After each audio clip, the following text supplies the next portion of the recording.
What's going on, everybody? It's Mark here with another video. In today's video, I was struggling to decide if I should or should not film. Today in front of me, I have the iPhone 8 Plus. So the reason why I decided to actually go ahead and film a video on this device is because there are some upgrades that are worth noting. Apple kind of released this at a weird time, seeing how the iPhone 10 is coming out in pretty much 2 months, less than 2 months-ish. But this has a place in the market. It's kind of just an upgrade to what you're normally used to.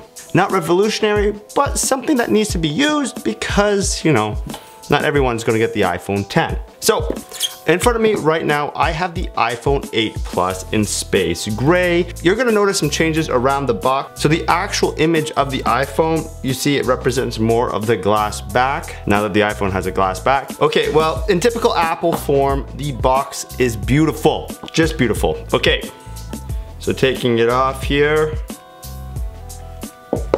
and of course, you're greeted by paperwork. So designed by Apple in California, you remove the paperwork and there is the phone. A lot of people say this is the 4th generation of the iPhone 6, which I fully agree with, but at the same time, it is a beautiful device.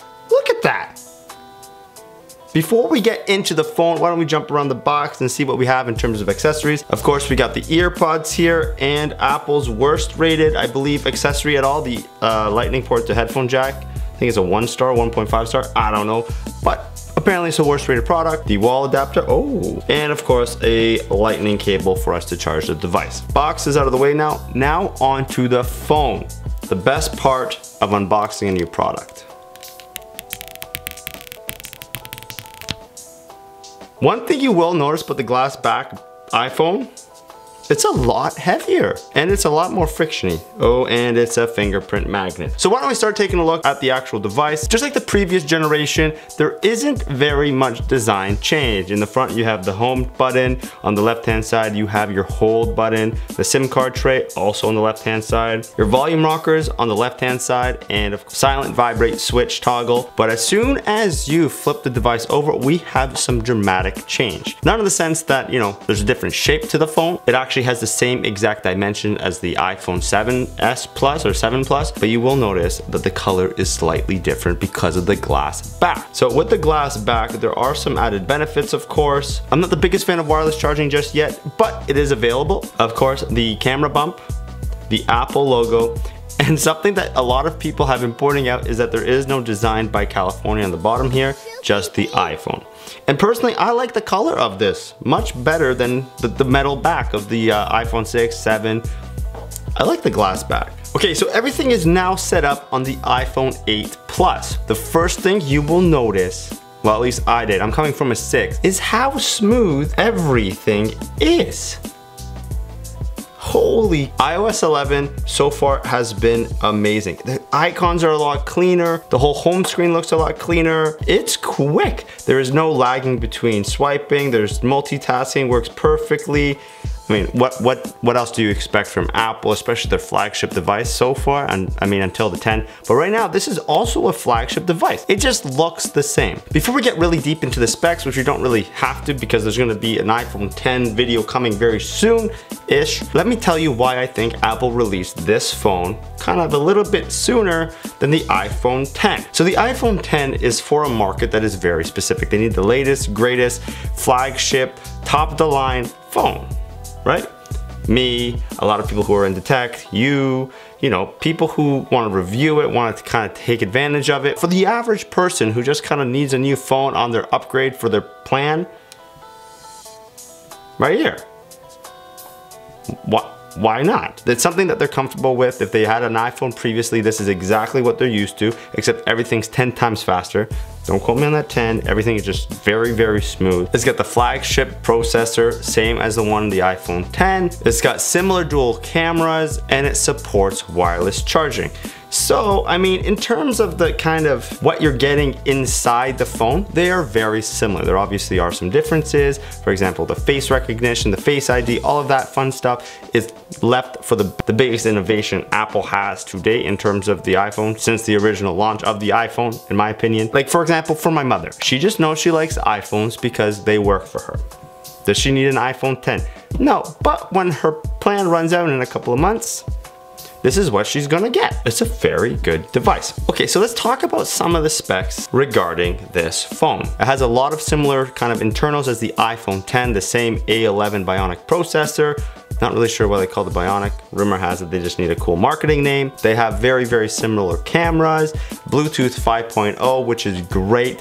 That means you can kind of connect multiple devices. Less battery consumption, giving you a bigger battery range. It supports quick charging, and finally, it supports wireless charging. But the biggest thing that I kind of noticed right when I got this phone into my hands is the display. It is a very beautiful display, very similar to the one on the iPhone 7, except now it supports True Tone straight out of the box, which is great. So if you don't know what True Tone is, it kind of changes the white balance of the display to match what environment you're in. So right now it would be a little bit cooler or a little bit warmer. It kind of varies to give you the true representation of the color that you're looking at on your screen. So allegedly, Apple has really improved their speakers. They got 25% louder than the iPhone 7. So let me try to kind of download something here.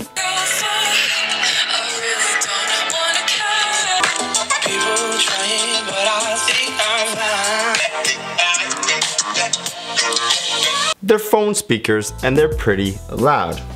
Would I say they're crazy improvement? No, but there is some sort of improvement there for sure. So I know a lot of you are interested in the new features on the camera.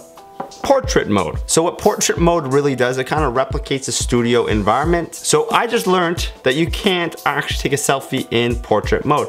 So we're gonna be doing one of these. Okay, ready? Here we go.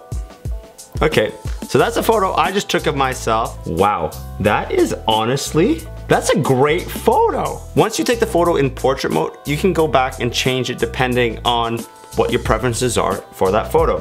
So right now I am in natural light, and if I change that, I can be in soft studio light, contour light, stage light. Okay, so it is kind of in beta still, so you're gonna see some imperfections like you can see right here. It's not blacking out my entire, this area of the photo, but it looks great. I think the natural layers are beautiful. It kind of blurs out the background. Wow. So a lot of people have been talking about Apple's camera app, that it kind of is a little bit more saturated than they're used to.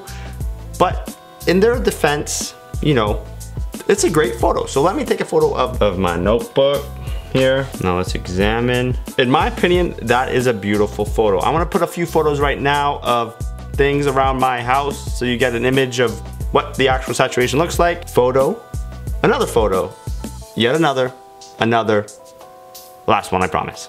So really, there isn't very much for me to talk about in terms of this new device, except for the physical changes in terms of the glass back, a little bit heavier in my opinion. It feels a lot more sturdy in your hand. iOS 11, which we'll get into in another video. Realistically, this phone is just the 4th generation of the iPhone 6. I like that phone personally. I think I'm still rocking the iPhone 6, the first one, not even the 6S. To me, this design really works. A lot of people say, oh, you need bezel-less, it's 2017.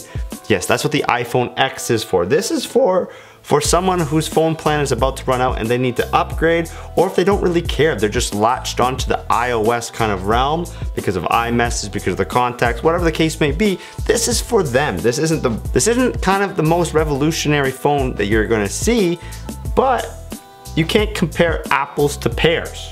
Or oranges. I don't know why I chose pears over oranges. You can't compare that. So that was a quick little unboxing review of the iPhone 8. If you like this video, please hit that like, share, and subscribe button down below. But for brownie points, please follow me on all of my social media. Links can be found in the description down below. But for now, thanks, and I will see you on the next one.